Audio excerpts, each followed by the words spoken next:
Assalamualaikum warahmatullahi wabarakatuh. Welcome back to my channel. Sesuai dengan judulnya, kali ini aku akan membahas tentang manipulatif. Nah, setelah aku upload video tentang butterfly hug kemarin, aku sempat tanya di Instagram story, kira-kira next video aku mau bahas apa lagi ya? Nah, ada salah satu teman aku yang minta dibahas tentang manipulatif ini. Dia melontarkan pertanyaan seperti ini. Di PDKT-in sama cowok manipulatif, jalani atau tinggalin kak? Nah, lalu aku membalasnya via DM. Manipulatif yang seperti apa yang dimaksud? Nah, lalu dia menjawab, di sisi lain serem sih, tapi kasihan juga. Salah gak sih kalau aku ada niatan buat bantu? Nah, terus aku balas lagi, bantu dalam hal apa nih kak? Gitu. Karena kalau kita sudah menjadi karakter, bakal susah diubahnya. Nah, bantu buat berubah. Dia kerja di bidang marketing sales selama 7 tahun dan sering banget pakai cara itu ke usernya, sehingga kebawa di karakternya. Dia mau berubah katanya, bakal minta bantuan profesional dan akan konsul ke psikolog.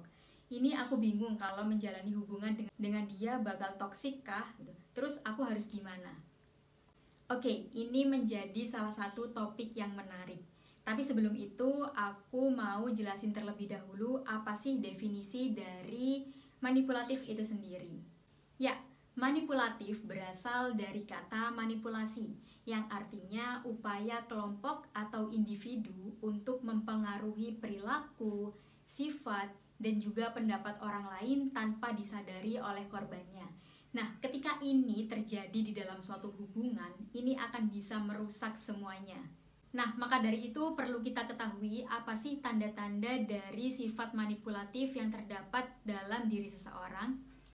Yang pertama, orang yang manipulatif biasa melakukan silent treatment.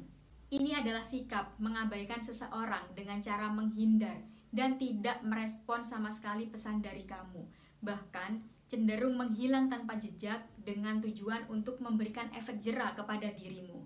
Sehingga disadari atau tidak, ini akan membuatmu merasa tidak berdaya, merasa bersalah, dan merasa tidak penting. Padahal komunikasi dua arah dalam suatu hubungan itu sangat-sangat penting, bukan? Yang kedua, guilt tripping. Ini adalah istilah untuk membuatmu merasa lebih bersalah dan meyakinkan dirimu bahwa sesuatu terjadi murni karena kesalahanmu. Orang-orang yang manipulatif juga cenderung menyalahkan orang lain atas keadaan dirinya, padahal tidak ada hubungannya sama sekali. Ciri yang ketiga yaitu suka memutarbalikkan kalimat atau suka memutarbalikkan fakta. Ketika bertengkar, si manipulatif ini cenderung mengucapkan kalimat secara berlebihan, sehingga kamu terlihat lebih bersalah daripada dia. Nah, orang-orang yang suka memutarbalikkan fakta seperti ini disebut dengan sofis. Nah, menanggapi pertanyaan dari teman aku yang tadi, intinya dia ingin membantu gebetannya ini untuk berubah. Nah, teman-teman, sikap manipulatif itu cenderung melekat pada diri seseorang dan sulit untuk dirubah. Dan kamu tidak perlu memaksakan dirimu untuk membantu orang lain agar dia berubah. Tapi ada beberapa hal yang bisa kamu lakukan ketika kamu merasa sedang berhadapan dengan orang manipulatif. Yang pertama, bangun rasa percaya diri kamu. Karena ini adalah kunci agar mentalmu kuat dan tidak mudah terombang-ambing. Percaya diri juga berarti kamu memahami dan menyadari bahwa kamu butuh bahagia dan rasa nyaman. Kenali diri kamu dan kenali batasan-batasan yang ingin kamu terapkan di dalam suatu hubungan.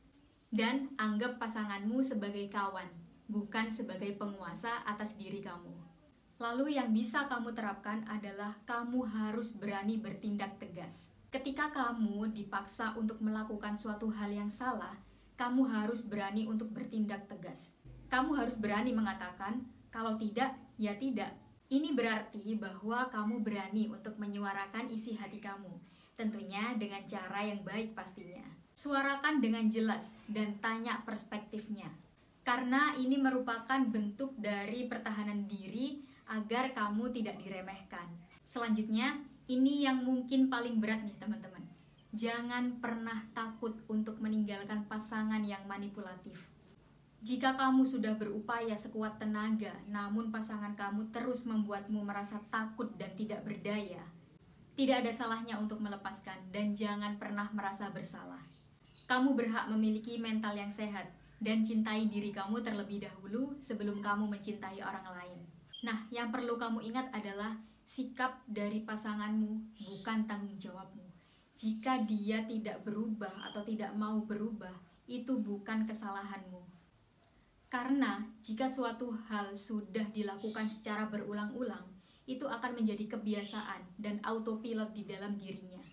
Termasuk sikap manipulatif ini. Seperti contoh, ketika kita pulang dari rumah ke sekolah misalnya, yang kita lakukan secara terus-menerus dan berulang kali setiap hari. Otak kita tidak perlu diperintah untuk harus lewat mana dan lewat jalan mana, itu akan otomatis kita menuju ke rumah ketika pulang. Nah, begitupun dengan sikap manipulatif. Jika itu sudah menjadi kebiasaan, itu akan menjadi karakter di dalam diri seseorang. Tetapi bagaimana jika seseorang telah menyadari bahwa ini adalah sikap yang merugikan untuk orang lain dan dia ingin berubah? Seperti contoh kasus yang dialami oleh temanku ini. Bagus jika dia sudah menyadarinya dan arahkan untuk dia bisa menempatkan jas sesuai dengan perannya. Seperti contohnya di kasus ini. Dia adalah seorang sales dan marketing selama 7 tahun. Dan itu dilakukan agar dia dapat menarik users gitu ya. Di satu sisi dia bagus karena itu menunjang karirnya dan pekerjaannya sehingga dia bisa melakukan tanggung jawabnya sebagai seorang sales dan marketing dengan baik. Namun ketika itu melekat dan sudah menjadi karakter dan merugikan orang lain di luar pekerjaannya, kita harus bisa mengarahkan dia bahwa di luar sales dan marketing kamu tidak boleh untuk memakai jas sebagai seorang sales dan marketing. Contohnya, ketika dia sedang bersamamu, dia harus bisa menempatkan dirinya sebagai seseorang yang bisa melindungi kamu, yang bisa menyayangi kamu, dan bisa mengasihi kamu. Bukan lagi seorang sales dan marketing. Begitu pula di dalam keluarganya, dia sudah harus memakai jas sebagai seorang anak, bukan lagi seorang sales dan marketing. Dan ini harus didasarkan pada kesadaran dirinya sendiri, bukan karena kamu. Harus mulai dibiasakan oleh dirinya sendiri. Dan harus dibiasakan secara bertahap. Jadi begitu ya, kita sebagai orang yang ingin membantu, kita hanya bisa mengarahkan saja.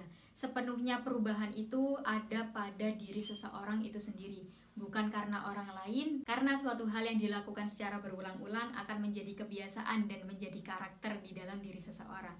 Oke, sekian dari video aku, semoga membantu dan menjawab pertanyaan dari contoh kasus dari teman aku tadi. Semoga video ini bermanfaat, aku tahu kalau video ini masih banyak kurangnya dan kita sama-sama masih belajar.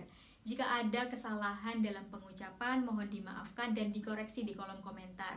Oke, sekian dari video aku, semoga bermanfaat. Thanks for watching and I'll see you guys in the next video. Bye! Wassalamualaikum warahmatullahi wabarakatuh.